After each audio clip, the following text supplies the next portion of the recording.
Hey guys, welcome to Devbhoomi career point. आशा करता हूँ आप सभी लोग स्वस्थ होंगे, काफ़ी अच्छी आपकी स्टडी चल रही होगी। तो देखिए दोस्तों, वीपीडीओ वीडियो वाला एग्ज़ाम आपका काफ़ी क्लोज है। इसको देखते हुए चैनल पे जो हमारे मॉडल पेपर वाली सीरीज चल रही थी यूट्यूब पे, उसको मैं फिर से कंटिन्यू कर रहा हूँ। आज हम देखेंगे Uttarakhand group C model paper 22। पूरे 100 क्वेश्चन मिलेंगे आपको यूके ट्रिपल एससी के लेटेस्ट पैटर्न पे, सिलेबस पे। और बहुत ही बेनिफिशियल ये पूरे प्रैक्टिस सेट मॉडल पेपर रहेंगे। जिसने आज तक अभी तक ज्वाइन नहीं किया है वो लोग ज्वाइन कर लो। 21 पेपर मैं पहले ही दे चुका हूँ यूट्यूब पर, और ये आज 22वां पेपर है। वेरी इंपॉर्टेंट क्वेश्चन यहाँ पे आपको दिए जाते हैं इसमें। और अगर ये टेस्ट सीरीज आप फॉलो करते हैं, इसके साथ साथ जो भी वरियस टेस्ट सीरीज हमारे चैनल पे चलने, लाइक उत्तराखंड जी के टेस्ट सीरीज है, सामान्य अध्ययन टेस्ट सीरीज है, सामान्य हिंदी की टेस्ट सीरीज है, तो मान के चलो आपको एग्जाम में बहुत ज़्यादा बेनिफिट इसका देखने को मिलेगा। तो चलिए देखेंगे। सबसे पहले हिंदी का सेक्शन इसमें हम करेंगे। हिंदी में पहला क्वेश्चन है, अंतःस्थ और ऊष्म व्यंजनों की संख्या कितनी होती है। देखिए, मैं ज़्यादा यहाँ पे डिस्कस नहीं करूँगा, नहीं तो ये बहुत लेंदी हो जाएगा। पेपर में पूरे 100 क्वेश्चन हैं, इनको सॉल्व करने में वैसे ज़्यादा टाइम लगता है। फिर मैं इनका डिस्क्रिप्टिव मोड में भी बातें करने लगूंगा और इनका सॉल्यूशन भी बोलूँगा, तो फिर बहुत लंबी वीडियो हो जाएगी। ठीक है, सीधे सीधे आंसर पे आएंगे। अंतःस्थ और ऊष्म व्यंजनों की संख्या होती है 8। 4 होते हैं अंतःस्थ व्यंजन और 4 हमारे होते हैं ऊष्म व्यंजन। ठीक है, ये हिंदी में मैंने पढ़ा है, आप देख लेना। निम्न में से महाप्राण व्यंजन कौन सा है। तो महाप्राण व्यंजन देखिए क्या होते हैं, अल्प प्राण क्या होते हैं, कई बार हम डिस्कस कर चुके हैं। ठीक है, तो दिए गए विकल्प में महाप्राण व्यंजन हो जाएगा भ। ठीक है, तो महाप्राण क्या होता है, अल्प प्राण। लूसेंट सामान्य हिंदी अगर आप पढ़ते हो तो उसके फ्रंट वर्णमाला वाला जो हमारा चैप्टर है उसमें अब दिया है अच्छे से। इनमें से कौन सा नासिक के व्यंजन है। देखिए बहुत अच्छा क्वेश्चन है। तो नासिक के व्यंजन हो जाएगा ऐसे व्यंजन जिनका उच्चारण करते समय ध्वनि नाक से निकलती है, वो कहलाते हैं नासिक के। इनमें जो य है, ये हमारा नासिक के व्यंजन हो जाएगा। ठीक है, पंचमा अक्षर जो होता है ना, हमारे जो स्पर्श व्यंजन होता है 25, इसमें जो पंचमा अक्षर होता है, जैसे कि क ख ग घ ङ, च छ ज झ ञ, ट ठ ड ढ ण, त थ द ध न, प फ ब भ म, ये सभी क्या होते हैं, हमारे नासिक के व्यंजन होते हैं। तो इसमें यह हो जाएगा ऑप्शन बी। चलिए नेक्स्ट क्वेश्चन की तरफ बढ़ते हैं। सूर्य की भाववाचक संज्ञा क्या होगी। तो सूर्य की भाववाचक संज्ञा बनेगी सौर्य। ठीक है, क्या बन जाएगी, सौर्य, यानी कि ऑप्शन सी इसमें सही उत्तर है। ओके, अगर कोई क्वेश्चन गलत लगेगा, डाउट होगा, तो कमेंट कर देना, मैं उसको पिन कर दूंगा कमेंट को फिर। ठीक है, आप करेक्शन कर लेना। नेक्स्ट देखिए, वह बहुत धार्मिक व्यक्ति है, वाक्य में रेखांकित पद क्या है। तो धार्मिक के नीचे अंडरलाइन किया गया है, तो धार्मिक शब्द क्या हो जाएगा, इसमें विशेषण हो जाएगा। जो शब्द संज्ञा सर्वनाम की विशेषता बताते हैं विशेषण कहलाते हैं। 25 रुपये दीजिए, वाक्य में विशेषण पहचानना है आपने। ठीक है, तो 25 रुपये दीजिए बोला आपने, तो इसमें आपको कौन सा विशेषण हो जाएगा वाक्य में, ये बताना है। तो देखिए फिक्स है, 25 क्या है यहाँ पे, निश्चित संख्या बोधक है, तो यहाँ पे निश्चित संख्या वाचक या निश्चित संख्या बोधक विशेषण हो जाएगा। ठीक है, ऑप्शन बी। नौजवान तथा पैदावार किस भाषा के शब्द हैं। तो नौजवान और पैदावार दोनों ही हमारे फारसी भाषा के शब्द हैं। ठीक है, ऑप्शन डी इसमें सही आंसर है, फारसी।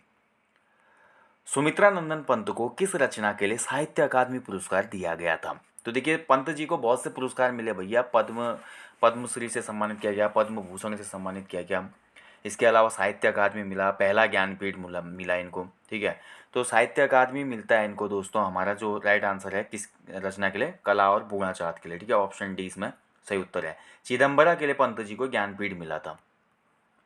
भारत कहाँ से कहाँ आ गया है। तो कहाँ आ गया है, जो अंडरलाइन हमारा सेंटेंस है उसको आपने बताना है कि इसमें कौन सी क्रिया भेद आएगा ये। ठीक है, देखिए भारत कहाँ से कहाँ आ गया है, रेखांकित क्रिया किस भेद के अंतर्गत आएगी। तो ये हमारी आ जाएगी संयुक्त क्रिया के अंतर्गत। ठीक है, ऑप्शन सी इसमें सही आंसर है, संयुक्त क्रिया। निम्न शब्दों में से एक वचन कौन सा होगा। तो बताइए कौन सा एक वचन शब्द है। एक वचन, बहुवचन, बहुत सिंपली अच्छे से आप इसको क्लियर कर सकते हैं। देखिए ओठ जो है, प्राण है, दर्शन है, ये हमारे देखिए बहुवचन है। जबकि तेल जो है, तेल तेल हमारा एक वचन होगा। ठीक है, तेल एक वचन हो जाएगा, ऑप्शन बी। राहुल सांकृत्यायन को किस वर्ष साहित्य अकादमी अवार्ड दिया गया था। तो राहुल सांकृत्यायन जी घुमक्कड़ कवि के नाम से फेमस नाम, बचपन का नाम केदार पांडे। ठीक है, और इसके अलावा बहुत सी यात्रा वृत्तांत इन्होंने लिखे। वीर चंद्र सिंह गढ़वाली की भी लिखी इन्होंने जीवनी। राहुल सांकृत्यायन जी को साहित्य अकादमी अवार्ड मिला था भैया 1958 में, ऑप्शन ए सही है इसमें, 1958। ओके, चलिए बढ़ते हैं अगले क्वेश्चन की तरफ। वाच्य के कितने भेद होते हैं। तो वाच्य के जो भेद होते हैं वो होते हैं हमारे 3। ठीक है, 3 भेद होते हैं। वैसे वाच्य सिलेबस में नहीं है, काफ़ी लोगों का क्वेश्चन सही था बट आयोग पूछ लेता, जैसे कि अभी आपने देखा होगा ना, संधि दिया है आयोग ने, व्यंजन संधि नहीं दी है। बट कनिष्ठ सहायक वाले क्वेश्चन में पेपर में तो क्वेश्चन बना था ना, सज्जन में कौन सी संधि होती है, तो व्यंजन संधि का तो एग्जाम्पल था वो। तो कुछ कुछ ऐसे चैप्टर हैं हमारे हिंदी ग्रामर के अंतर्गत जो आयोग ने नहीं दिए हैं सिलेबस में, बट क्वेश्चन बन जाते हैं। हालांकि कुछ ऐसे चैप्टर हैं जिनको आपने बिल्कुल नहीं देखना, जहाँ से क्वेश्चन नहीं बनते, जैसे कि छंद, रस, ठीक है, समास, ये कुछ ऐसे चैप्टर हैं जहाँ से कभी क्वेश्चन नहीं बनते, किसमें, ग्रुप सी के एग्ज़ाम में। ठीक है, इस चीज़ का ध्यान रखेंगे, जो जनरल पेपर होता है ग्रुप सी का। शैलेश मटियानी कृत आकाश कितना अनंत है, कौन सी रचना है ये, मतलब किस विधा की रचना है। तो मटियानी जी की बहुत फेमस रचना है आकाश कितना अनंत है, और ये भैया उपन्यास है। ठीक है, क्या है ऑप्शन बी, ये एक नोवेल है, उपन्यास। निम्न में से जयशंकर प्रसाद कृत चंपू काव्य कौन सा है। तो चंपू काव्य क्या होता है भैया, जो हमारे हिंदी लिटरेचर वाले लोग हैं वो तो जानते होंगे चंपू काव्य क्या होता है। जो नहीं जानते उनको मैं बता दूं, ऐसा काव्य जो गद्य और पद्य दोनों में होता है उसको चंपू काव्य कहा जाता है। और जयशंकर प्रसाद कृत इनमें से जो चंपू काव्य है वो उर्वशी है। ठीक है, देखिए उर्वशी रचना रामधारी सिंह दिनकर की भी है, इसमें कन्फ्यूज मत होना आप। जयशंकर प्रसाद ने पहले ही उर्वशी की रचना कर ली थी, इसी टाइटल से हमारी जो फेमस रामधारी सिंह दिनकर की रचना है उर्वशी, वो अलग है। ठीक है, रघुपति राघव राजा राम, उपरोक्त पंक्तियों में कौन सा अलंकार है। ठीक है, बहुत बार ये भजन आपने गाया होगा, तो बहुत सिंपल है। देखिए, जिन पंक्तियों में आपको देखने को मिलता है एक ही वर्ण का उच्चारण, एक ही वर्ण की आवृत्ति या पुनरावृत्ति, वहाँ पर होता है हमारा अनुप्रास अलंकार। ऑप्शन ए इसमें सही आंसर है। जैसे कि तरणी तनुजा तट तमाल तरुवर बहुछाए, ठीक है, इसमें भी क्या होता है हमारा अनुप्रास अलंकार होता है। तो ऑप्शन ए इसमें सही आंसर है। जिसकी आशा न की गई हो वाक्य के लिए वाक्यांश क्या होगा। तो ऐसी घटना जिसकी हमने आशा ही नहीं की थी, अचानक से हो गया, जैसे कि लॉटरी लग जाना। ओ माय गॉड, लॉटरी लग गई बोलते हैं ना। ड्रीम 11 आजकल बहुत चल रहा है, आप लोग बहुत लोग खेलते हैं मुझे पता है, लेकिन ये अच्छा नहीं है, क्योंकि एक प्रकार का सट्टा है ये। ठीक है, तो इससे दूर रहें। तो ड्रीम 11 खेल के अचानक एक रात में करोड़पति बन जाता कोई, तो क्या हो जाता है ये, जिसकी आशा नहीं की थी भाई, टीम तो लगा दिया था बट आशा नहीं थी कि मैं जीतूंगा, तो ये घटना कहलाएगी अप्रत्याशित। जिसकी आशा न की गई हो वो होती है अप्रत्याशित। Option B. इनमें से कौन सा रसाल का पर्यायवाची है। तो दिए गए विकल्पों में से कौन सा एक रसाल का पर्यायवाची है। रसाल जो है ये आम को कहा जाता है। ठीक है, तो आम हो जाएगा इसमें, ऑप्शन है। विपद का विलोम क्या होगा। विपद, देखिए आयोग बहुत स्मार्ट हो गया भाई, यूके ट्रिपल एससी के दोनों पेपर देख लो, 31 अक्टूबर वाले कनिष्ठ सहायक के। पर्यायवाची बहुत ही डिफरेंट पूछा था, विलोम शब्द बहुत ही ज़्यादा डिफरेंट पूछा था, मुहावरा बहुत ज़्यादा डिफरेंट पूछा था, यानी कि आयोग बहुत एडवांस लेवल पे चल रहा है। ये पुराने जो हमारी रिपीटेशन होती थी ना वो कम हो रही है, तो थोड़ा आप भी स्मार्ट बनो अब। ठीक है, it's time to move. Okay, तो विपद का विलोम हो जाएगा इसमें संपद। ऑप्शन बी इसमें सही हो जाएगा, संपद। महादेवी वर्मा की अधिकांश रचनाएं डैश डैश से प्रभावित हैं। तो देखिए महादेवी वर्मा का अगर आपने चैप्टर पढ़ा है तो ठीक है, नहीं पढ़ा है तो काव्य रचना वाली हमारी ई बुक है, वहाँ से पढ़ सकते हैं। यूट्यूब पे भी मैंने दिया है।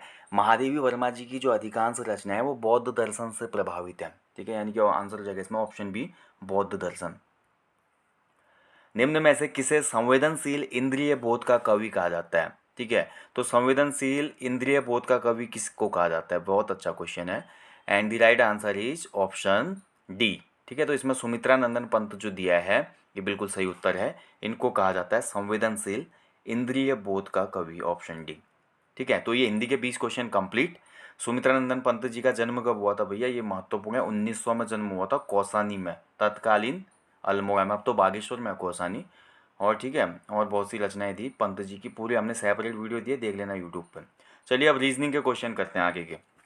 8 से 10 क्वेश्चन रीजनिंग के पूछे जाते हैं हर एग्जाम में, वो देख लेते हैं। ठीक है, तो देखिए यहाँ पर हमारा इनमें से कौन सा भिन्न होगा। सितार, गिटार, सारंगी, बांसुरी, बहुत सिंपल है भाई। सितार, गिटार, सारंगी सभी क्या है, तंतु वाद्य हैं, यानी कि तार वाले वाद्य हैं, जबकि बांसुरी क्या है, ये हमारे फूक वाद्य है, सुशील वाद्य। ठीक है, मुंह से बजाते हैं ना फूक के, तार नहीं है इसमें, तो बांसुरी अलग हो जाएगा इसमें। अगला देखिए, आपको एक नंबर सीरीज दी गई है, इसमें आपको बीच का एक पद चुनना है। तो नंबर सीरीज में क्या हो रहा है देखो भैया, 6 हो रहा है, 12 हो रहा है, उसके बाद 20 हो रहा है, 30 है, 30 के बाद क्वेश्चन मार्क है, फिर 56 है, फिर 72 है। सिंपली इसमें क्या हो रहा है देखिए समझिए, 6 में 12 +6 +8, 12 8 20, 20 धन 10 30, 30 में हम फिर 12 जोड़ेंगे, कितना हो जाएगा 42। यानी कि आंसर हो जाएगा 42। यानी कि वो दो दो स्टेप आगे बढ़ रहा है, पहले +6 कर रहा है, फिर +8 कर रहा है, +10 +12 +14 +16। 42 में 14 जोड़ेंगे तो 56 हो जाएगा, 56 में 16 जोड़ेंगे तो 72 हो जाएगा। ठीक है, तो यहाँ पे जो आ जाएगा क्वेश्चन मार्क में 42। बहुत सिंपल है। श्रृंखला में सही पद चुने भाई, फिर से एक नंबर सीरीज आपके सामने है। ठीक है, सबसे पहले 26 है, फिर उसके बाद 37 है, 48 एंड 59 एंड उसके बाद क्वेश्चन मार्क। तो यहाँ पे हम देखते हैं श्रृंखला में क्या होता है कि 26 में 11 जोड़ेंगे तो 37 होगा, 37 में 11 जोड़ेंगे तो 48 होगा, 48 में 11 जोड़ेंगे तो 59 होगा, 59 में अगर मैं 11 जोड़ता हूँ तो ये हो जाता है 70। ऑप्शन ए इसमें सही आंसर है, +11 हो रहा है हर पद में। श्रृंखला में सही पद चुने, फिर से देखिए आपका एक यहाँ पे सीरीज दी गई है हमको। ठीक है, अल्फ़ाबेटिक सीरीज है, इसमें आप लोग को देखना है कि कैसे होगा। देखिए BY, फिर CX, फिर DW, फिर EV। ठीक है, तो देखिए इसमें क्या हो रहा है, ध्यान से समझना है। +1 और -1 हो रहा है। देखिए BY से सीधे क्या हो जा रहा है हमारा, CX हो रहा है। देखिए ध्यान से समझिएगा, CX। ठीक है, यानी कि B में क्या हो रहा है, +1 हो रहा है, जबकि Y में क्या हो रहा है, -1 हो रहा है।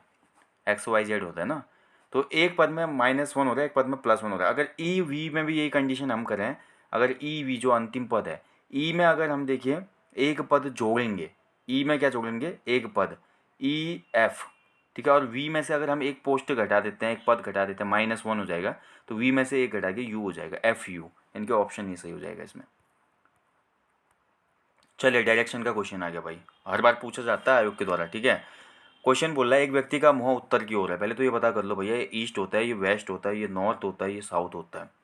भाई बंदे का मुंह इस तरफ है, नॉर्थ फेस कहाँ है, उत्तर की तरफ है। वह घड़ी की सुइयों की दिशा में 45 डिग्री घूम जाता है। घड़ी की सुइयाँ कहाँ घूमती हैं, हमेशा इधर से इधर घूमती है ना, ये क्लॉकवाइज, ये क्लॉकवाइज हुआ ना। घड़ी की सुइयाँ हमेशा ऐसे घूमती हैं, देखिए ऐसे, ऐसे क्लॉकवाइज। तो वो क्लॉकवाइज घूमता है, यहाँ से उत्तर दिशा की तरफ मुंह था, घड़ी की सुइयों की दिशा में 45 डिग्री घूम जाता है, यानी कि यहाँ को घूम गया भाई, वो यहाँ पे पहुँच गया भैया 45 डिग्री। अब इधर को मुँह गया उसका, यानी कि नॉर्थ ईस्ट की तरफ। ठीक है, अगली कंडीशन क्या बोलती है कि इसके बाद वो घड़ी की विपरीत दिशा में 90 डिग्री घूम जाता है। अब देखिए घड़ी की विपरीत दिशा, अगर घड़ी घड़ी की ही दिशा बोले तो इधर जाता, लेकिन विपरीत दिशा बोले तो इधर आएगा। तो 45 डिग्री यानी कि 90 पूरा घूमा, तो 45 तो यहाँ पे तक हो गया और 45 फिर यहाँ पे तक हो गया, यानी कि अब उसका मुँह इस तरफ हो गया भैया। अब देख लो नॉर्थ वेस्ट में हो गया, यानी कि उत्तर पश्चिम में हो जाएगा उसका मुंह। ठीक है, कहाँ हो जाएगा, उत्तर पश्चिम, यानी कि ऑप्शन बी सही है। ठीक है, बहुत सिंपल क्वेश्चन है, फिर से समझिए। देखिए बंदा था, बंदे ने उत्तर की तरफ देखा हुआ था, उत्तर दिशा की तरफ देखा था, घड़ी की दिशा की तरफ वो 45 डिग्री घूम गया, यानी कि यहाँ पे पहुँच गया। ठीक है, ये वाले फेस में। अब यहाँ से उल्टा 90 डिग्री और जाना है तो इतना हो जाएगा, उल्टा 90 डिग्री ये वाले फेस में, तो वो उत्तर पश्चिम में है। देखिए भाई नॉर्थ वेस्ट हो गए, समझ पाए होंगे, यानी कि ऑप्शन बी हो जाएगा इसमें। यदि राहुल को कूट भाषा में SBIVM लिखा जाता है तो अनमोल को क्या लिखेंगे। तो इन वाले क्वेश्चन को तो भाई करना पड़ता है, देखिए आपको समझना होगा। देखिए राहुल को अगर SBIVM लिखना है तो अनमोल को क्या लिखना है, तो इसमें आपने देखना होगा कि किस प्रकार से ये चीज़ की जा रहा है। देखिए अगर राहुल, ध्यान से देखिए, राहुल को लिख रहा है वो SBIVM, भाई +1 कर रहा है सब में। देखिए PQRS, आर में एक जोड़ेंगे तो एस होगा, ए में एक जोड़ेंगे तो बी होगा, एच में एक जोड़ेंगे तो आई होगा, यू में एक जोड़ेंगे तो वी होगा, एल में एक जोड़ेंगे तो एम होगा। यानी कि अनमोल में भी हमने +1 कर लेना। देखिए अनमोल। ठीक है, चलो एक एक जोड़ देते हैं। ए में अगर एक जोड़ते हैं तो बी आ जाएगा, एन में अगर एक जोड़ेंगे तो NO आ जाएगा, एम में अगर एक जोड़ेंगे तो क्या आ जाएगा, एन आ जाएगा, ओ में एक जोड़ेंगे तो OP, एल में एक जोड़ेंगे तो एम, यानी कि BONPM। तो BONPM कौन से ऑप्शन में है भाई, तो ये ऑप्शन बी में है। ठीक है, BONPM, ऑप्शन बी सही हो जाएगा इसमें। रवि भाई 8 मीटर उत्तर पूर्व चलता है, फिर से डायरेक्शन का क्वेश्चन आ गया। रवि, अब रवि चल रहा है, अभी ऊपर हमने देखा कोई और चल रहा था, अब रवि चल रहा है। ठीक है, तो ये थोड़ा तो भाई ये कैलकुलेशन वाला क्वेश्चन है जहाँ तक मैं देख पा रहा हूँ। इसमें हमें त्रिभुज वाला कॉन्सेप्ट लगाना पड़ेगा, पाइथागोरस थ्योरी से बनेगा ये। ठीक है, रवि 8 मीटर उत्तर पूर्व में चला, यानी कि east west north south. Ravi को यहाँ पे मान लेते हैं, 8 मीटर गया भाई उत्तर पूर्व की तरफ, फिर उसके बाद वो 6 मीटर दक्षिण पूर्व में चला भाई, तो ये 6 मीटर चला वो दक्षिण पूर्व में, यहाँ को होगी डायरेक्शन। अब उसका प्रारंभिक स्थान और अंतिम स्थान के बीच दूरी बतानी है, तो ये वाली डायरेक्शन हो जाएगी भाई उसकी, ये वाली। तो भाई इसमें पाइथागोरस थ्योरी लगेगी। पाइथागोरस थ्योरी आपको पता ही है, इसमें आपका क्या होता है। ठीक है, जो हमारा कर्ण का वर्ग होता है वो लंब का वर्ग धन आधार का वर्ग होता है। ठीक है, तो लंब कितना है, लंब हमारा 8 दिया गया है, 8 मीटर उत्तर पूर्व हो गया, 8 का वर्ग धन हमारा आधार कितना है 6, 6 का वर्ग, ठीक है, ये हमारा कर्ण का वर्ग हो गया यहाँ से। तो कर दो इसको सॉल्व भाई। कर्ण का वर्ग बराबर 8 का वर्ग कितना होता है 64, 64 में धन 6 का वर्ग 36, 64 में अगर 36 जोड़ेंगे तो 100 हो जाएगा, ठीक है। कर्ण का वर्ग बराबर 100, तो यहाँ से वर्ग हट गया, यहाँ अंडर रूट हो जाएगा, तो 100 का अंडर रूट होता है 10, तो भाई 10 मीटर की डिस्टेंस पे वो ऑप्शन ही हो जाएगा इसका आंसर। ओके, ऐसे बनते हैं क्वेश्चन। 50 बच्चों की कक्षा में 18 संगीत लेते हैं, 26 कला लेते हैं और 2 कला और संगीत दोनों लेते हैं। कितने बच्चे संगीत या कला में से किसी में भी पंजीकृत नहीं है? बहुत सिंपल क्वेश्चन है, इनको समझना पड़ता है। देखिए 50 बच्चों की कक्षा में 18 ने संगीत लिया है, 26 लोगों ने कला लिया है, 2 ने कला और संगीत दोनों लिया है, ठीक है। अब इस क्वेश्चन को कैसे करेंगे देखिए, बहुत ध्यान से समझना है आपने, ठीक है। कला और संगीत दोनों में बच्चों की संख्या कितनी हो जाएगी 2, हो गई ना। केवल संगीत में बच्चों की संख्या कितनी हो जाएगी, देखिए 18 है ना, केवल संगीत में बोला मैं, केवल संगीत में बच्चों की संख्या हो जाएगी भैया 18 माइनस 2 यानी कि 16। केवल कला में बच्चों की संख्या कितनी होगी, तो 26 कला लेते हैं, लेकिन केवल कला में, क्योंकि 2 कला और संगीत दोनों में है ना, कन्फर्मेशन नहीं है, तो केवल कला में बच्चों की संख्या कितनी हो जाएगी, 26 में से 2 घटा दो भैया 24। तो ये टोटल आ गए हमारे पास अब नंबर, 24 और 16 कितना हो गया 40, 40 और 2 42, यानी कि 42 कुल पंजीकृत छात्रों की संख्या, मतलब टोटल जो स्टूडेंट है वो 42 है यहाँ पे, ठीक है। अतः अब जो शेष छात्र पंजीकृत नहीं है उनकी संख्या निकालनी पड़ेगी हमको। तो 50 बच्चों की क्लास है, उसमें से 42 हमारे पास आ गए जो कहीं ना कहीं संलग्न है। तो बचे हुए कितने हो जाएंगे, 50 में से 42 घटा देंगे तो कितने बच गए 8। 8 भैया ऐसे हैं जो कहीं भी कुछ नहीं करते, बिल्कुल वेले बैठे हुए हैं, ना उनको संगीत में इंटरेस्ट है ना कला में इंटरेस्ट है, यानी कि ऑप्शन बी इसमें सही आंसर हो जाएगा, 8 बच्चे। चलिए अगला क्वेश्चन है, फिर से देखिए, इनमें से फिर से भिन्न चुनना है अपने, बेमेल कौन सा है, ठीक है, मिसमैच। दिल्ली, इलाहाबाद, पुणे, वाराणसी, बताओ। बहुत सिंपल है ये तो यार, बच्चा भी बता देगा इसको। दिल्ली, इलाहाबाद, पुणे, वाराणसी, बताइए। कन्फ्यूज हो गया मेरे को लग रहा है बहुत लोगों को, ठीक है। देखिए इसका सही आंसर हो जाएगा दिल्ली। दिल्ली जो है ये यूनियन टेरिटरी है, ठीक है, जबकि इलाहाबाद, पुणे, वाराणसी जो है ये उत्तर प्रदेश के और यहाँ पे एक महाराष्ट्र का जनपद है, ठीक है।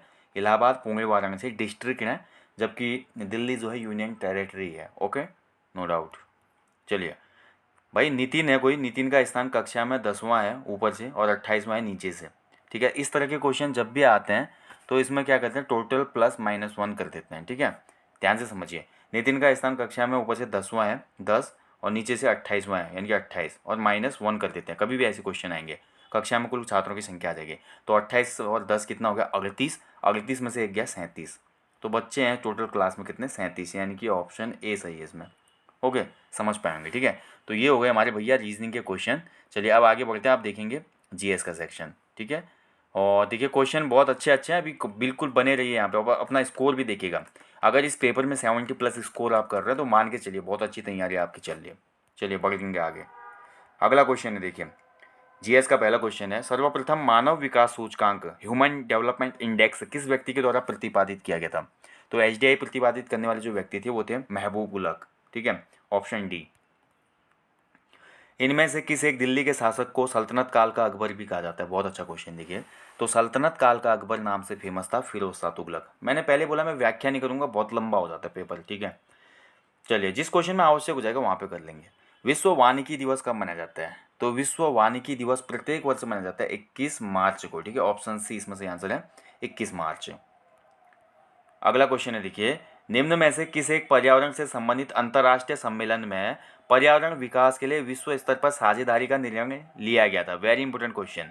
तो कौन सा यहाँ पे अंतर्राष्ट्रीय सम्मेलन था भैया जिसमें पर्यावरण के डेवलपमेंट के लिए ग्लोबल स्तर पे हमारा क्या किया गया था, मतलब कंट्रीज़ ने यहाँ पे परस्पर साझेदारी या सहभागिता का निर्णय लिया था? तो इस हमारे समिट का नाम था, राइट आंसर है पृथ्वी सम्मेलन, जो कि रियो डी जेनेरियो में हुआ था 1992 में, ठीक है, ऑप्शन ही सही उत्तर है इसका। चलिए अगला क्वेश्चन बोलता है भैया, भारत का हिमाद्री जो स्टेशन है वो कहाँ स्थित है? तो हिमाद्री जो स्टेशन है भारत का वो स्थित है आर्कटिक में, ऑप्शन बी इसमें से आंसर है आर्कटिक। शून्यकाल संसदीय व्यवस्था किस देश की देन है? तो आप हमेशा देखते होंगे, पॉलिटी पढ़ते हैं या कभी न्यूज़ में भी सुनते होंगे बुलेटिन में, संसद में शून्यकाल क्या होता है? तो शून्यकाल जो अवधारणा शुरू हुई है ये हमारे भारत देश की ही देन है, ठीक है, ऑप्शन ए इसमें सही आंसर है भारत। निम्न में से भारत का कौन सा क्षेत्र उच्च तीव्रता की भूकंपीय मेखला में नहीं आता। यानी कि क्वेश्चन ये पूछ रहा है आपसे कि इनमें से कौन सा प्लेस है जहाँ पे हमारा भूकंप दृष्टि से ज़्यादा संवेदनशील नहीं है, कौन सा एरिया है वो। ठीक है भाई, उत्तराखंड बिल्कुल है। उत्तराखंड में तो हिमालय प्रदेश है ना, बिल्कुल है। कच्छ का रंग, कच्छ में भयंकर भूकंप आया था, याद करो। ठीक है, और हिमाचल प्रदेश भी हिमालयी श्रेणी में आता है। केवल कर्नाटक पठार है जो उच्च तीव्रता की भूकंपीय मेखला में नहीं आता। ऐसा नहीं कि यहाँ पे भूकंप नहीं आ सकता, लेकिन जितना तीव्र इन एरियाज में आ सकता है उतना यहाँ पे नहीं आएगा। निम्न में से सुमेलित नहीं है। देखिए इस तरह के क्वेश्चन वेरी इंपॉर्टेंट क्वेश्चन होते हैं। ठीक है, तो बताइए इनमें से कौन सा सुमेलित नहीं है। एक तरफ आपको झील दिए गए हैं और दूसरी तरफ उनसे संबंधित स्टेट दिए गए हैं। ठीक है, चलिए बताइए फिर कौन सा हो जाएगा इसमें सही। तो चिल्का ओडिशा, बुलर कश्मीर, सांबर राजस्थान बिल्कुल सही है। पुल्लीकट जो है केरल, ये गलत हो जाएगा। पुल्लीकट इन तमिलनाडु। ठीक है, ऑप्शन ए इसमें सुमेलित नहीं है।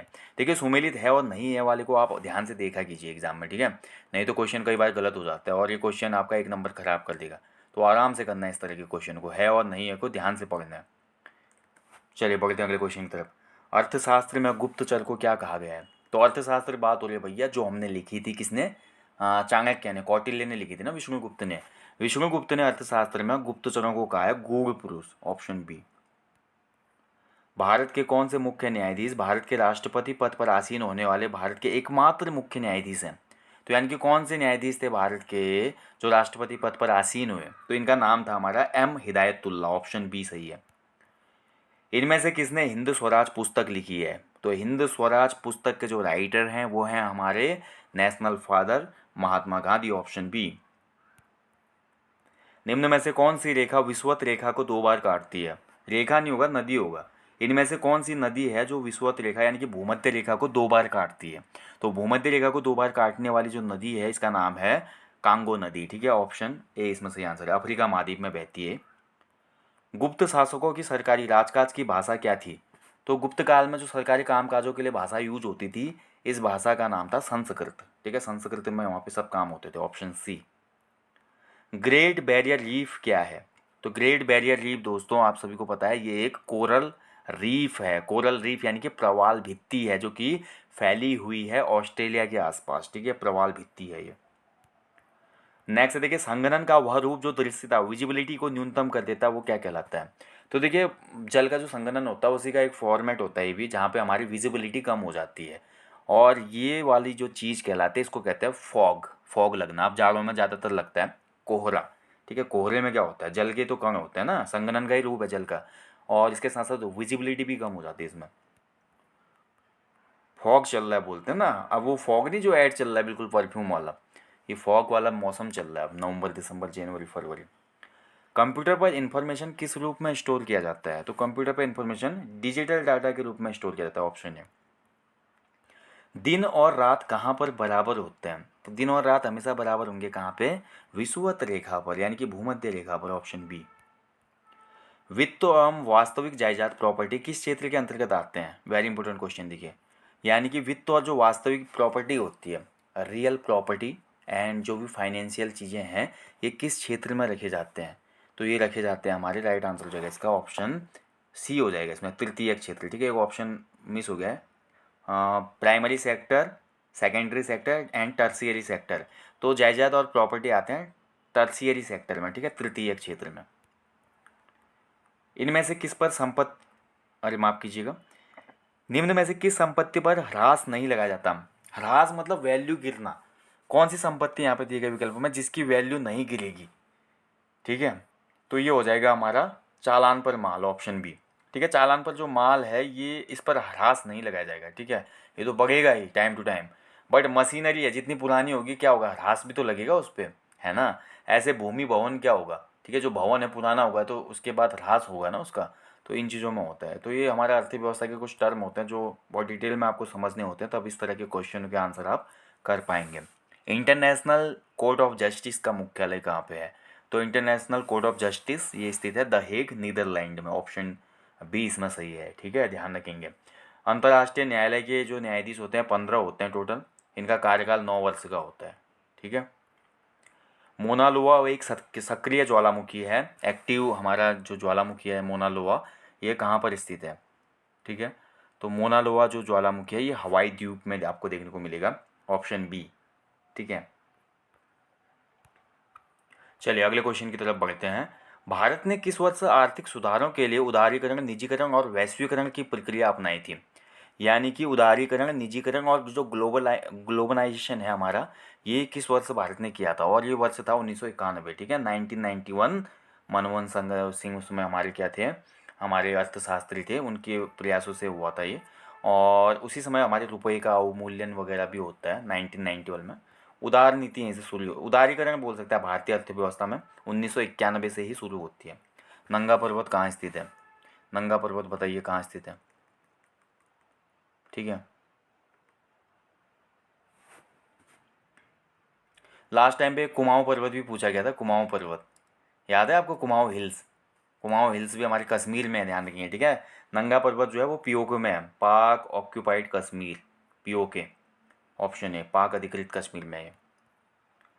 अक्टूबर 2020 में देश की पहली स्वदेशी एंटी रेडिएशन मिसाइल का सफल परीक्षण किया गया था, उसका नाम है, देखिए हमारे देश ने पहली बार अक्टूबर 2020 में स्वदेशी एंटी रेडिएशन मिसाइल का सफल परीक्षण किया, ठीक है। और इसका नाम है ऑप्शन, इसका राइट आंसर हो जाएगा ऑप्शन ए, रुद्रम, ठीक है। बहुत इंपॉर्टेंट क्वेश्चन है, रुद्रम है इसका नाम, पहली स्वदेशी anti radiation missile Rudram. World happiness index 2021 में भारत का स्थान क्या है? तो वर्ल्ड हैप्पीनेस इंडेक्स 2021 में भारत का स्थान है भैया, राइट आंसर है इसका ऑप्शन डी, 139वां, ठीक है। 139वें स्थान पे हम, बहुत दयनीय स्थिति है भारत की। इतना बड़ा देश, इतना समृद्ध देश, विविधताओं से भरा हुआ, और हमसे छोटे छोटे देश हमसे बहुत आगे हैं वर्ल्ड हैप्पीनेस इंडेक्स में, ठीक है, नॉट गुड। भारत में स्थापित पहला न्यूक्लियर रिएक्टर कौन सा है? तो भारत में स्थापित जो पहला न्यूक्लियर रिएक्टर है इसका नाम है अप्सरा, ठीक है। चलिए कमेंट करिए किस वर्ष से स्थापित हुआ था अप्सरा। अंतर्राष्ट्रीय न्यायालय के न्यायाधीश का कार्यकाल कितने वर्षों का होता है? देखिए अब भी क्वेश्चन आया था, 9 वर्षों का होता है, 15 न्यायाधीश होते हैं। दी हेग नीदरलैंड में इसका मुख्यालय है। निम्न में से कौन सी मेमोरी मुख्य रूप से अर्धचालकों पर निर्भर नहीं होती है? देखिए फिर से क्वेश्चन आ गया, नहीं होती है। इनमें से कौन सी ऐसी मेमोरी है जो कि हमारे सेमी कंडक्टर पर निर्भर नहीं होती है, यानी कि सेमी कंडक्टर्स पर डिपेंड नहीं होती, और इस मेमोरी को कहा जाता है मुख्य स्मृति, ठीक है, मेन मेमोरी, ऑप्शन है। इनमें से कौन सा सुमेलित नहीं है? वेरी इंपॉर्टेंट, फिर से आ गया देखिए, ठीक है। बड़ा इमाम बाड़ा लखनऊ सही है, निसार बाग जम्मू कश्मीर सही है, अटाला देवी मस्जिद जौनपुर सही है, हुमायूं का मकबरा काबुल बिल्कुल गलत है। हुमायूं का जो मकबरा है दोस्तों वो दिल्ली में है, ठीक है। हुमायूं का मकबरा कहाँ है? दिल्ली में है, इस चीज़ का ध्यान रखेंगे। काबुल में तो हमारा बाबर का है, ठीक है। अगला देखिए, मुद्रा का वास्तविक कार्य क्या होता है? माफ कीजिएगा, यहाँ पे मुद्रा का वास्तविक तात्पर्य पूछा गया, कार्य नहीं अर्थ। मुद्रा का अर्थ क्या है? मुद्रा क्यों बनाई गई है? करेंसी क्यों बनी है? तो करेंसी का मेन जो बनाने का ध्येय है, कारण है, वो है हमारा मूल्य का मापन करना, ठीक है, कॉस्ट को मीज़र कर सके, तो उसके लिए हमने करेंसी चलाई हुई है, ठीक है। तो यानी कि मूल्य का मापन हो जाएगा, ऑप्शन है। तो जीएस के क्वेश्चन 30 क्वेश्चन कंप्लीट होते हैं। अब बढ़ेंगे उत्तराखंड जीएस के क्वेश्चनों की तरफ, ठीक है। वेरी इंपॉर्टेंट क्वेश्चन है। 9 नवंबर 2000 को उत्तराखंड भारत का कितने नंबर का हिमालयी राज्य था? अब इसमें बहुत से लोगों का आजकल बिल्कुल वो बदल गया है, सुर बदल गया है। यहाँ पे क्वेश्चन बनेगा 9 नवंबर 2000 को, तो उसमें भाई जम्मू कश्मीर राज्य यूनियन टेरिटरी तो नहीं बना था ना, वो तो 2019 में बना, जो हमारा धारा 370 ख़त्म हुई। तो अगर 2000 वर्ष में पूछ रहा है तो उस समय भारत का 11वां हिमालयी राज्य बना था उत्तराखंड, और ये क्रम हमेशा 11वां ही रहेगा बनने के क्रम में। लेकिन अब पूछा जाएगा इसी क्वेश्चन कि वर्तमान समय में उत्तराखंड कौन से क्रम का हिमालयी राज्य है, तब आप 10वां कर सकते हैं, क्योंकि जम्मू कश्मीर यूनियन टेरिटरी बन गया है। तो इस क्वेश्चन को आपने हमेशा समझना, 10वां मत कर देना, 11वां ही है। 9 नवंबर 2000 को उत्तराखंड हिमालय भारत का 11वां हिमालयी राज्य था। टेकुआ प्रथा किस जनजाति में प्रचलित थी? तो देखिए टेकुआ प्रथा, बहुत सी प्रथाएं मैंने पढ़ाई हैं, कौन कौन सी प्रथा, जैसे कि हमारे जौनपुर की भी कुछ प्रथाएं थी। टेकुआ प्रथा जो थी हमारी, ये खस समाज में प्रचलित थी, ठीक है। ऐसे जौनपुर समाज की भी जो प्रथाएं, बहुत सी प्रथाएं थी, जिनमें से हमारे कुछ प्रथाओं को कुछ एग्जाम में पूछा गया था, पिछले एग्जाम में, ठीक है। जैसे कि जेठा प्रथा क्या थी, इसके अलावा हमारे आई थिंक वो महिलाओं को संपत्ति देने वाला कुछ एक प्रथा पूछी गई थी, ठीक है। तो वेरी इंपॉर्टेंट है, वो आप पढ़ के जाइएगा, जौनपुर समाज में प्रचलित प्रथाएं, अगर नहीं है वो टॉपिक तो मैं दे दूंगा उसको अलग से। आई थिंक मैंने वेबसाइट पे भी दिया है भाई, वेबसाइट पे तो विजिट करो, आजकल आप लोग कर ही नहीं रहे हो, himanutuk.com पे, वहाँ पे आपको टेस्ट सीरीज हैं उत्तराखंड की हिंदी की, और बहुत सा कंटेंट वहाँ पे आपको मिलता है, तो वहाँ पे भी आप अटैम्प्ट कर सकते हो ऑनलाइन टेस्ट सीरीज की तरह। और ये जैसा हम आपको मॉडल पेपर दे रहे हैं, ऐसे ही मॉडल पेपर प्रैक्टिस सेट लगाने हैं आपने, तो हमारी एप्लीकेशन के स्टोर पे जाओ, वहाँ पे 50 group C full length practice set आपको मिलते हैं। कनिष्ठ सहायक में जिन लोगों ने अटैम्प्ट करके गए थे बहुत हेल्प मिली उनको, जिनका वीडियो का एग्जाम है वो लोग फॉलो करो इनको, ठीक है। 50 प्रैक्टिस सेट ग्रुप सी के एप्लीकेशन का लिंक इस वीडियो के डिस्क्रिप्शन बॉक्स में मिल जाएगा आपको, या आप गूगल प्ले स्टोर से सीधे डाउनलोड कर सकते हैं हमारी एप्लीकेशन, चैनल के सिमिलर नेम से, देवभूमि करियर नाम से, ठीक है। वहाँ पे स्टोर में जाना है, रजिस्टर करके खुद को, स्टोर में आपको 50 ग्रुप सी प्रैक्टिस सेट दिख जाएंगे। आप कोशिश करूँगा कि जल्दी वीडियो एग्जाम से पहले 10 कठिन से कठिन वाले पेपर लाऊँ मैं वीडियो एग्जाम के लिए, ग्रेजुएट लेवल के, ठीक है। तो कब से लॉन्च होता है बता दूंगा। अल्मोड़ा अखबार का अंतिम अंक किस वर्ष को प्रकाशित हुआ, देखिए क्वेश्चन बन गया ना बढ़िया। अल्मोड़ा अखबार कब से शुरू हुआ, बच्चा भी जानता है, उत्तराखंड में 1871 से शुरू हुआ डिबेटिंग क्लब के प्रयासों से। लेकिन अल्मोड़ा अखबार का अंतिम अंक कब प्रकाशित हुआ भाई, जिस वर्ष बैन होगा उसी वर्ष तो होगा, 1918, ठीक है, ऑप्शन है। हिमालयन संग्रहालय राज्य में किस स्थान पर बनाया गया है, तो हिमालयन जो म्यूजियम है ये बनाया गया हमारा कहाँ पे, दिए गए विकल्पों में उत्तरकाशी में, ठीक है, ऑप्शन डी। आदिनाथ अजयपाल गढ़वाल राज्य का कौन से नंबर का राजा था, देखिए अजयपाल के बहुत से नाम है, आदिनाथ भी कहा जाता है, गढ़वाल का अशोक भी कहा जाता है इसको। अजयपाल जो था वो गढ़वाल राज्य का हमारा 37वां राजा था भाई, ऑप्शन सी हो जाएगा इसमें, 37th, ठीक है। ऐतिहासिक जौलजीबी के मेले को राजकीय मेला कब घोषित किया गया था, तो जौलजीबी मेला बहुत ऐतिहासिक मेला है, व्यापारिक मेला है ये, और गोरी और काली नदी के संगम पर लगता है पिथौरागढ़ जनपद में, और इसको राजकीय मेला घोषित किया गया था 2014 में, ऑप्शन सी इसमें से आंसर है, ठीक है। आधिकारिक शुरुआत होती है इस मेले की 1914 में, और 100 वर्षों बाद इसको राजकीय मेला घोषित किया गया 2014 में।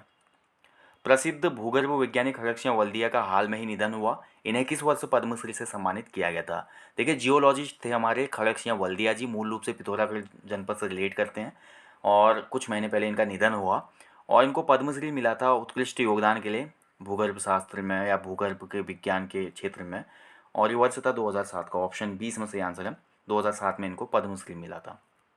निम्न में से किस एक स्थल पर हाथ से बनाई गई बावड़ी स्थित है, तो बताइए यहाँ पर आपको कौन से प्लेस पर एक हाथ से बनाई हुई बावड़ी देखने को मिलेगी।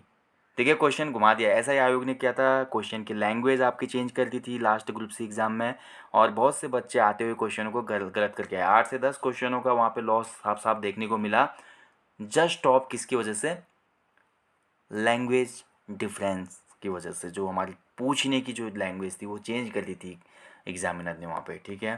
तो इतने क्वेश्चन गलत होने का मतलब आप सिलेक्शन से बिल्कुल बाहर, ठीक है। यानी कि अब यहाँ पे देखिए एक हाथ से बनाई गई बावड़ी जो होता है नौले को कहा जाता है, यानी कि ये बात हो रही है एक हथिया नौले की, तो एक हथिया नौला कहाँ स्थित है, चंपावत में। उत्तराखंड गौरव दिवस कब मनाया जाता है, तो उत्तराखंड गौरव दिवस प्रत्येक वर्ष मनाया जाता है 10 सितंबर को। क्यों मनाते हैं, क्योंकि इस दिन उत्तराखंड के एकमात्र भारत रत्न गोविंद वल्लभ पंत जी का जन्म दिवस है, इसीलिए 10 सितंबर को उत्तराखंड गौरव दिवस मनाया जाता है। कुमाऊं का उस पहला शासक कौन था जो बधानगढ़ गढ़वाल से मां नंदा की प्रतिमा को लाया और अल्मोड़ा के नंदा देवी परिसर में स्थापित करवाया, पहला पूछ रहा है, ठीक है, तो ये था बाज बहादुर चंद, ऑप्शन डी। चंद शासक किस प्रकार के राजा थे, देखिए क्वेश्चन बना था कौन सी मुद्राएं अभी प्राप्त हुई है नहीं हुई है, देखिए इसमें भी कितनी कंट्रोवर्सी हो गई थी। आयोग ने क्वेश्चन दिया था ना 31 अक्टूबर के एग्जाम में, इनमें से किन शासकों की मुद्राएं प्राप्त नहीं होती, कोविंद और इसके साथ साथ हमारा चंद परमार, ऐसे क्वेश्चन आया था, ठीक है। तो चंद शासकों ने हालांकि दिल्ली दरबार की मुद्राओं को फॉलो किया, बट ऐसा कभी नहीं हो सकता कि कोई राजवंश शासन करे और उनकी अपनी सेल्फ मुद्राएं ना हो, ठीक है। तो ताम्रपत्र के रूप में भी कॉइन हो सकते हैं, तो वो कुछ किताबों में तो दिया गया थी करके, कुछ किताबों में बोला गया कि नहीं थी, ठीक है। क्वेश्चन तो डिलीट हो गए क्योंकि दोनों जगह से प्रत्यावेदन लगाए गए। अब बात करते हैं चंद शासकों की, तो चंद शासक जो थे वो चंद्रवंशीय राजा थे भाई, ऑप्शन ए, ठीक है। वो कैसे थे, चंद्रवंशीय राजा, ये वेरी इंपॉर्टेंट है, और चंद्रवंश के शासकों का जो चिन्ह था वो क्या था, हमारा गाय था, ठीक है, राज चिन्ह। अगला क्वेश्चन है 2021 की गणतंत्र दिवस में उत्तराखंड की झांकी केदारखंड को कौन सा स्थान मिला, ठीक है। तो हमारी झांकी केदारखंड को 3rd प्लेस मिला था 2021 के गणतंत्र दिवस में, ऑप्शन ए इसमें सही आंसर है।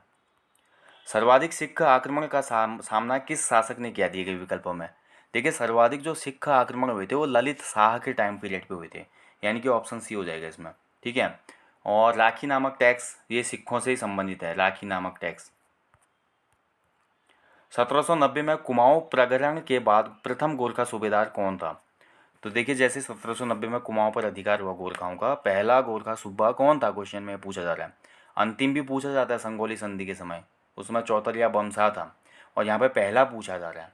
तो पहला जो कुमाऊं का यहाँ पे हमारा गोरखा सूबेदार बना था, दिए गए विकल्पों के आधार पर हम देखते हैं तो इसका राइट आंसर हो जाएगा ऑप्शन डी। ठीक है, इनमें से कोई नहीं। ठीक है, क्योंकि पहला जो कुमाऊं का सूबेदार था भैया, सूबा था, उसका नाम था जोगामल्ल या जोगमल्ल। वैसे जोगामल्ल गए ठीक रहेगा। ठीक है, तो कुमाऊं का पहला सूबा सूबा जो था वो जोगामल्ल था, तो ऑप्शन डी हो जाएगा इसका। ओके, तो आपको ये याद रखना है गढ़वाल का पहला कौन था, कुमाऊं का पहला कौन था, क्वेश्चन बनते हैं यहाँ से बार बार।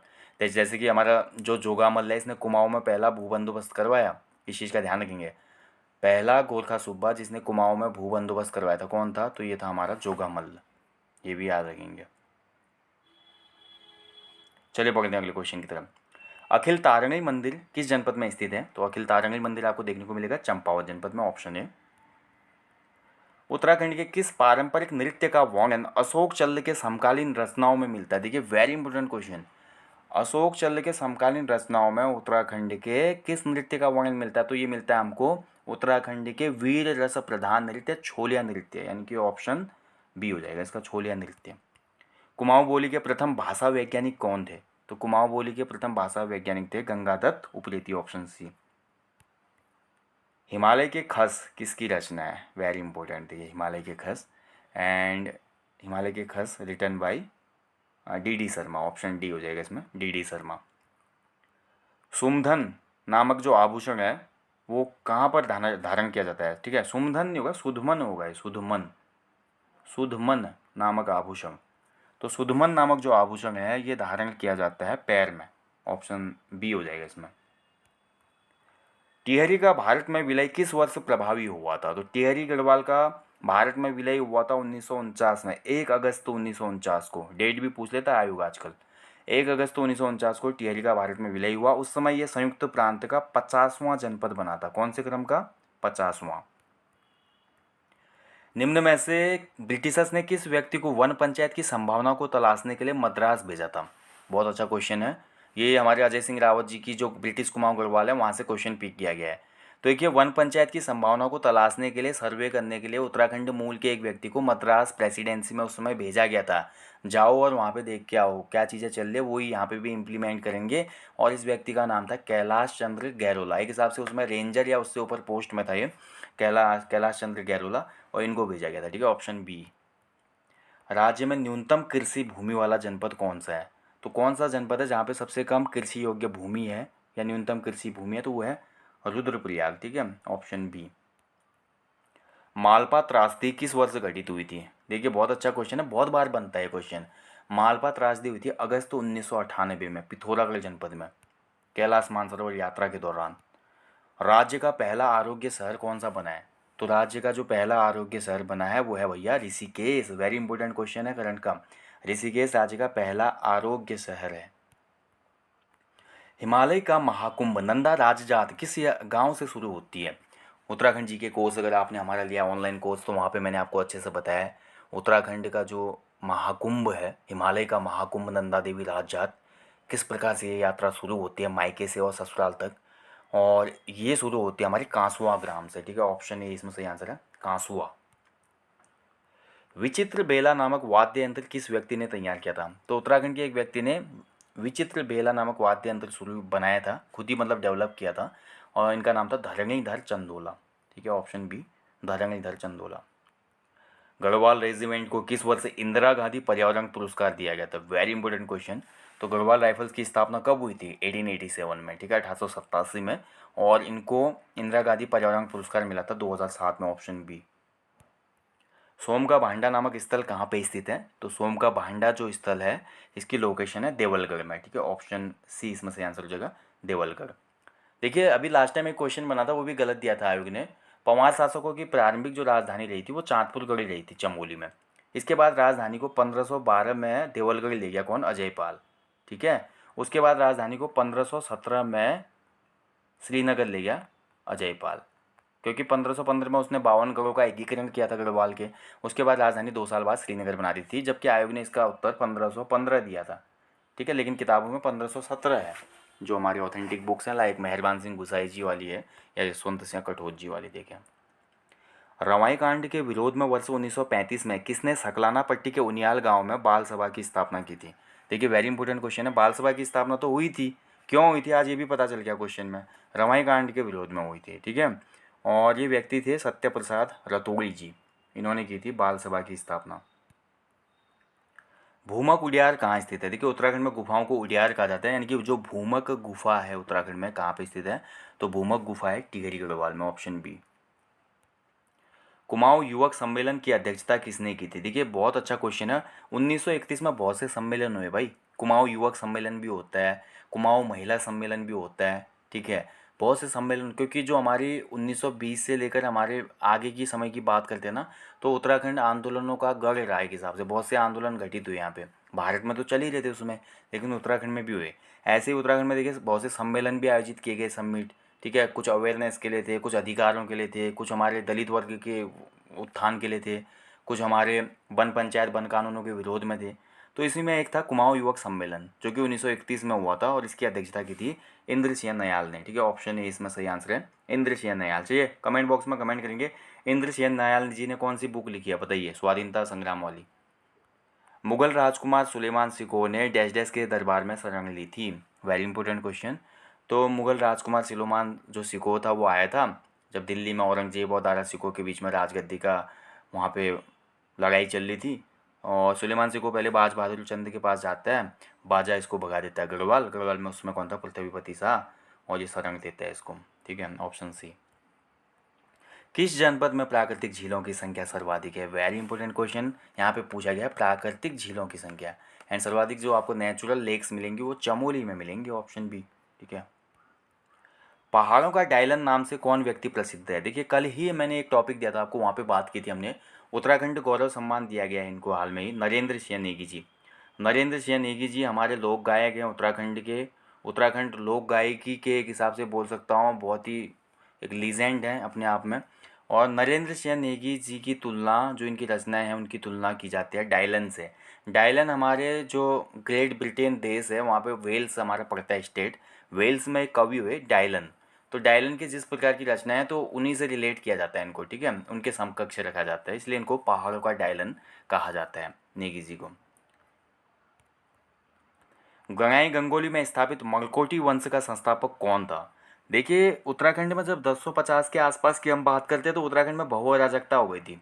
ये हम पढ़ते हैं ना, उत्तराखंड हिस्ट्री के कोर्स में भी मैंने आपको पढ़ाया है। जैसे 1050 आता है तो उसमें बहुत सी हमारी शक्तियाँ अपने अपनी जगह पे क्या होती है, खुद को स्वतंत्र घोषित करने लगती है। कत्यूरियों की शाखाएँ हों, एक चक्रा का बाहुबाण वंश है, दुमक का वंश होता है, काशीपुर में अलग चल रहा है, गंगोली हाट में मलकोटी वंश चलता है, काली कुमाऊँ में चंद वंश की उत्पत्ति हो चुकी है। ठीक है, इसके अलावा देखिए गढ़वाल में परमार वंश की उत्पत्ति हो गई है। तो बहुत से वंश अपने अपने स्थानों पे खुद को प्रभुत्व साबित कर रहे थे। ऐसे ही गंगोली हाट गंगाई गंगोली का जो प्लेस है उत्तराखंड का, यहाँ पर हमारा मलकोटी वंश अस्तित्व में आता है। और इस मलकोटी वंश का जो संस्थापक था उसका नाम था कर्मचंद। ठीक है, ऑप्शन बी। राज्य में होम स्टे योजना कब से शुरू हुई थी? देखिए, इस क्वेश्चन में बहुत लोगों को डाउट रहता है भाई, इसका जो ऑफिशियल डेट है ध्यान से अगर आप देखेंगे तो जब त्रिवेंद्र सिंह रावत सरकार बनी उसके बाद तुरंत इसको ऑफिशियली तौर पे शुरू किया गया था होम स्टे योजना को, यानी कि 2017 के आम चुनाव के बाद।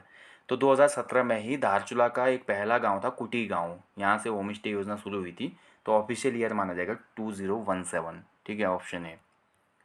कोटद्वार का नया नाम क्या है? तो कोटद्वार का नया नाम आप बहुत लोगों को पता ही होगा, चेंज हो गया। नहीं है पता तो मैं बता रहा हूँ आपको, कोटद्वार का नाम चेंज हो गया भैया, क्योंकि कोटद्वार के निकट ही ऋषि काणों का आश्रम था। मालनी नदी के तट पर भरत का जन्म हुआ, दुष्यंत शकुंतला का प्रेम हुआ। तो इस वजह से एक हेरिटेज साइट को देखते हुए कोटद्वार का नाम ही चेंज कर दिया गया। इसको बोलेंगे हम अब कण्व नगरी। ठीक है, ऑप्शन सी। कोटद्वार का नया नाम है कण्व नगरी, क्योंकि ऋषि कण्व की तपस्थली रही है। राज्य के किस स्थान पर सबसे बड़ा एपण एम्पोरियम बनाया जाएगा? देखिए, वेरी इंपॉर्टेंट क्वेश्चन। तो राज्य का सबसे बड़ा एपण एम्पोरियम बनेगा भैया कहाँ पे? देहरादून में, ऑप्शन बी इसमें सही आंसर है। ठीक है। ऐसे देखिए ऐपण की बात आ गई तो ऐपण हमारी लोक चित्रकला है उत्तराखंड राज्य की, शुभ अवसरों पर हम बनाते हैं। राज्य में ऐपण गर्ल किसे कहा जाता है? तो राज्य में ऐपण गर्ल कहा जाता है मीनाक्षी खाती को। किसको कहते हैं? मीनाक्षी खाती को। ठीक है, चलिए अगला क्वेश्चन देखिए, हाल में ही उत्तराखंड की डॉक्यूमेंट्री डैश डैश को बीबीसी के रील्स ऑनलाइन फिल्म फेस्टिवल में शामिल किया गया है। Very important question. देखिए उत्तराखंड की एक डॉक्यूमेंट्री मूवी बनी है जिसको बीबीसी, बीबीसी आप जानते हैं कितना बड़ा हमारा चैनल है, ठीक है, टेलीकास्ट चैनल है बीबीसी। और इसका एक हमारा फिल्मों के लिए एक महोत्सव होता है, रील्स ऑनलाइन फिल्म फेस्टिवल। ठीक है, रील्स ऑनलाइन फिल्म फेस्टिवल, इसमें भी इस मूवी को शामिल किया गया हमारी उत्तराखंड की। कितनी गर्व की बात है। और ऑस्कर के लिए भी नॉमिनेट हुई है ये मूवी। इस मूवी का नाम है मोती बाग। ठीक है, क्या नाम है? Moti Bagh, option B. ठीक है, इसके बारे में हमने पहले डिस्कस किया था पिछले साल के करंट अफेयर में। मोती बाग जो मूवी है किस पे बेस्ड है, कौन इसका डायरेक्टर है, ठीक है। तो वेरी इंपॉर्टेंट ये मूवी एक बार देख लेना आप लोग अगर मिले तो। इसके अलावा देखिए जो हमारी यकुलांस मूवी है, ये भी आप यकुलांस एक हिसाब से सॉन्ग है वैसे तो, बट मूवी के हिसाब से बनाया गया वो। ठीक है, लास्ट क्वेश्चन है देखिए प्रैक्टिस सेट का, हाल में ही राज्य के किस शहर को भूमिगत विद्युत लाइन से जोड़ा गया है? Very important question. तो देखिए राज्य का एक शहर भूमिगत विद्युत लाइन से जुड़ चुका है लगभग लगभग, और इसका नाम है हरिद्वार। ठीक है, अब ये कवायद तेज हो गई है देहरादून में भी, हरिद्वार में हो गया है। अब बहुत से प्लेसेस में नहीं होगा, पूरे जनपद की मैं बात नहीं कर रहा हूँ, केवल हरिद्वार सिटी की बात कर रहा हूँ। ठीक है, तो ऑप्शन ए इसका सही आंसर है। तो देखिए उत्तराखंड करंट अफेयर के भी काफ़ी क्वेश्चन आज के इस हमारे फुल लेंथ प्रैक्टिस सेट में आपको देखने को मिले। तभी मैं बोलता हूँ अगर आप लोगों में से जिन लोगों ने भी अभी तक हमारे 50 फुल लेंथ प्रैक्टिस सेट अभी तक हमारे ज्वाइन नहीं किया, कर लो भैया एग्ज़ाम से पहले। ये आपको मिलेंगे हमारे एप्लीकेशन देवभूमि करियर पॉइंट के स्टोर पे। एप्लीकेशन डाउनलोड करो आप गूगल प्ले स्टोर से, डायरेक्ट टाइप करके कर लो, हमारे चैनल का लोगो दिख जाएगा। नहीं मिलता है तो इस वीडियो के डिस्क्रिप्शन बॉक्स में आपको लिंक दिया गया है, वहाँ से आप डाउनलोड कर सकते हैं एप्लीकेशन को। एप्लीकेशन डाउनलोड करनी है, उस पर डिटेल डालनी है अपनी, नेम, मोबाइल नंबर। उसके बाद आपको रजिस्टर करने के बाद एप्लीकेशन ओपन हो जाएगी, उसके स्टोर पे आपको सभी चीज़ें दिख जाएंगी। उत्तराखंड जीके का कोर्स, हिंदी का 50 प्रैक्टिस सेट, जो भी कंटेंट वहाँ पे आपको चाहिए मिल जाएगा। ठीक है, बाकी भैया प्रैक्टिस सेट फॉलो करो। इससे पहले मैंने जितने भी प्रैक्टिस सेट दिए हैं ये यूट्यूब वाले, इनको भी फॉलो करो नए लोग। जितने भी टेस्ट सीरीज़ आ रही है, देखिए उत्तराखंड जी की टेस्ट सीरीज़ हमारी 100 हो चुकी है पूरी, हिंदी की टेस्ट सीरीज़ 90 हो चुकी है, जीएस की टेस्ट सीरीज़ 70 हो चुकी है। तो इनको फॉलो करो भाई, ज़्यादा से ज़्यादा क्वेश्चन यहीं से बनते हैं। ग्रुप सी के क्वेश्चन कुछ 8 10 15 20 क्वेश्चन मैक्सिमम मान लो, 15 से 20 मिनिमम मान लो, तो 5 से 10 क्वेश्चन अलग रहते हैं जो आयोग बिल्कुल अलग स्तर पे पूछता है वो हर एग्ज़ाम में। बाकी जितने क्वेश्चन बनते हैं वो कॉमन क्वेश्चन ही बनते हैं जो आपने पढ़ा है सिलेबस से। ठीक है, तो इसी विश्वास पे कायम रहें, खूब एनर्जेटिक रहें, खूब मोटिवेटेड होकर एग्ज़ाम देने जाएंगे आप वीडियो वीडियो का। और जाने से पहले अपने जीवन में आपने एक पेड़ लगाना है, कम से कम बोल रहा हूँ, ऐसा नहीं कि एक ही पेड़ लगा के सो गए। लगाने के लिए तो ज़्यादा लगाइए, बट जीवन में एक पेड़ तो लगाइए यार, पर्यावरण के लिए भी अपना अमूल्य योगदान दीजिए। ठीक है, और लोगों को भी अवेयर करो। और साथ ही उत्तराखंड के खूबसूरत प्लेसेस पे जब घूमने जाते हो ना, तो साफ़ सफाई का विशेष ध्यान रखो। और बाहर से आने वाले टूरिस्ट जो हैं उनको भी वैल्यू बताओ कि अगर यहाँ पे आना है तो तरीके से आना होगा और तरीके से रहना होगा। ठीक है, नहीं तो आना ही बंद कर देंगे। ठीक है, क्योंकि मैं देखता हूँ बहुत ऐसी यहाँ पे हमारी बहुत ही गलत एक्टिविटीज़ देखने को मिलते हैं। मैं खासकर जैसे अभी लास्ट टाइम हरिद्वार गया था तो वहाँ पे गंगा तट पे कुछ ऐसे हमको अदर स्टेट के व्हीकल दिख रहे थे जो पार्टी वगैरह कर रहे थे, और बहुत सी ऐसी अनावश्यक चीज़ें वहाँ पे आपको देखने को मिलती है जो कि डैमेज कर रही है इन्वायरमेंट को। ठीक है, इसको रोकना होगा भाई, हम नहीं रोकेंगे तो कौन रोकेगा? हमारा राज्य है, हमारी जिम्मेदारी है, हमारा पर्यावरण है, हमारा हिमालय है। हम नहीं बचाएंगे तो कौन बचाएगा? कोई बाहर का आके बचाएगा क्या? टेस्ला आएगा क्या यहाँ पे भी अब बचाने के लिए? ठीक है, या हमारी ग्रेटा थनबर्ग आएगी स्वीडन से यहाँ पे? हम लोगों को बनना पड़ेगा भाई संरक्षक यहाँ पे अपने पर्यावरण का, अपने राज्य का। इस मुहिम को आगे ज़रूर पहुँचाएँ, आप लोगों से मेरी हाथ जोड़कर विनती है। ठीक है, तो गाइज मिलेंगे जल्दी नेक्स्ट टेस्ट सीरीज़ में, अपना ध्यान रखेंगे। जय हिंद, जय उत्तराखंड, शुभ रात्रि।